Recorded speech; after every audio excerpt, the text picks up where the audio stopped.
Opposition to the Third Home Rule Bill. Religious concerns. Home rule is Rome rule. Irish Unionists revived traditional slogan, but will evidence exist to show that they believe this?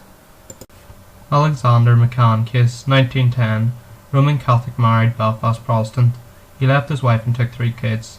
Unionist propaganda said McCann, encouraged by the Roman Catholic clergy under Ne Temer papal decree of 1908, which meant children of mixed marriages to be brought up as Roman Catholics. Redmond said nothing about the case. This encouraged Unionists to see home rule as Rome rule. Paul Bew, the historian, blames some IPP politicians in the way they seem to ignore such cases. Orange Order influence. By the 1900s, it was very much a Protestant organisation, strong in Ulster. Unionist leaders realised its importance, helped get the vote out at elections, was made respectable by many Protestant clergy as members, linked to the Unionist Party by the UUC, Ulster Unionist Council. Of original 200 members of the UUC, 50 were from the Orange Order. Covenant. September 1912. Humbly relying on their God. Lots of Protestant clergy sign it.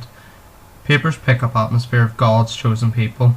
This showed the religious concern with Unionists against nationalists against home rule. Sectarian violence. Summer 1912. 2,000 Roman Catholic ship workers were thrown out of their jobs in response to attacks on a Protestant school trip. This showed the rank and file believed home rule was Rome rule. Sectarian Unionist leaders' discourse. Paul Bew, historian, described the discourse, the speeches and writings of the time by Unionist leaders as bitter, nasty and sectarian about the IPP in Redmond. This made compromise difficult. Carson. No creed, no matter how lofty, should be forced on us against our will. This is a quote from Carson against the Home Rule Bill. Economic reasons. Unionists worried that home rule would destroy their livelihoods. Need UK business. Belfast industry, sold mainly to the UK and the Empire. The rest of Ireland was mainly agricultural and didn't buy Ulster goods. Arthur Griffith and others described the need for protective trade barriers in the south to allow embryonic Irish industry to grow. If this happened under home rule, it would make Belfast goods expensive to Great Britain.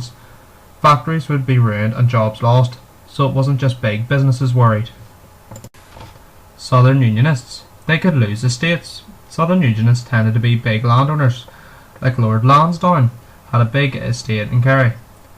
Would home rule mean that they would be forced to give up their land to Irish farmers? If so, they became against home rule.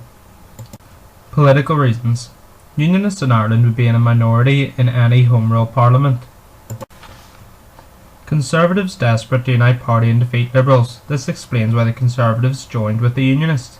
Anti-home rule was the perfect issue all Conservatives could unite behind. Churchill, quote, "The Conservatives hate the government and are bitterly determined to defeat it." 1913. The Conservatives were defeated in 3 elections between 1906 and 1910. They talked of never holding office again. There was bitterness over the Parliament Act of 1911. The Tories bruised over defeat of power of the House of Lords, and they wanted revenge on the Liberals. Tariff reform split Conservatives over free trade versus protection for industry. And Bonar Law, the new leader in 1911, had links to Ulster because his father was a minister in Coleraine and had an aggressive style prepared to take the fight to the Liberals and support the Conservatives. Would home rule destroy the Empire? Unionists north and south, along with Conservatives, worried that home rule would threaten the Empire. What other colonies would demand self-government? Like a row of dominoes, the Empire would fall. Once again, you hold the pass for the Empire. Bonar Law's quote to the Unionists, April 1912. Home rule just the first step to independence, as it was not the ultimate aim. Carson claimed that there is no halfway house between the Union and independence. The principle of consent. If nationalists had the right to self-determination, didn't Unionists not have the similar right in the North East? If nationalists of Northern Ireland are entitled to separate treatment as against us, the ground is far stronger for separate treatment of Ulster. Bonar Law quote, 1912.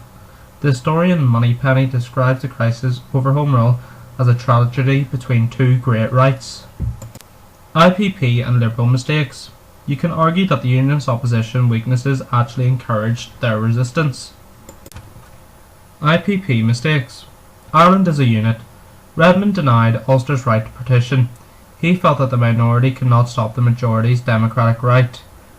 Quote, Ireland is a unit. The two-nation theory is to us a blasphemy.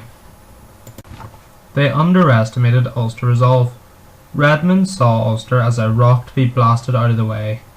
Dillon and Devlin, MP for West Belfast, agreed that Ulster resistance was bluff.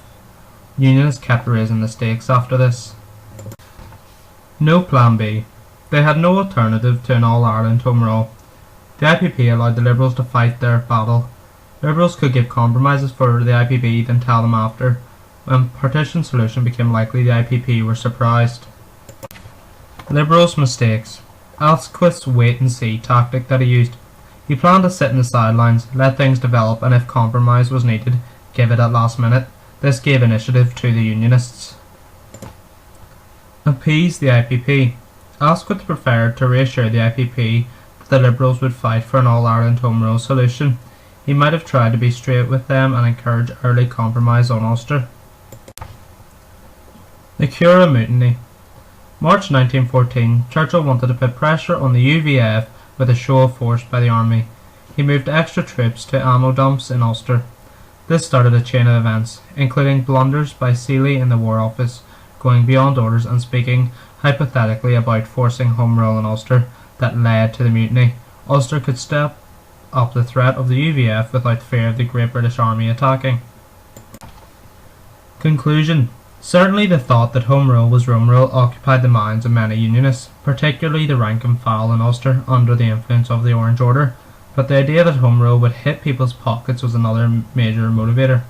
When this is added to by the political intrigues of the Conservatives and the encouragement offered by the heirs of the IPP and their Liberal allies, the picture is more complicated than simply a fear of Rome Rule.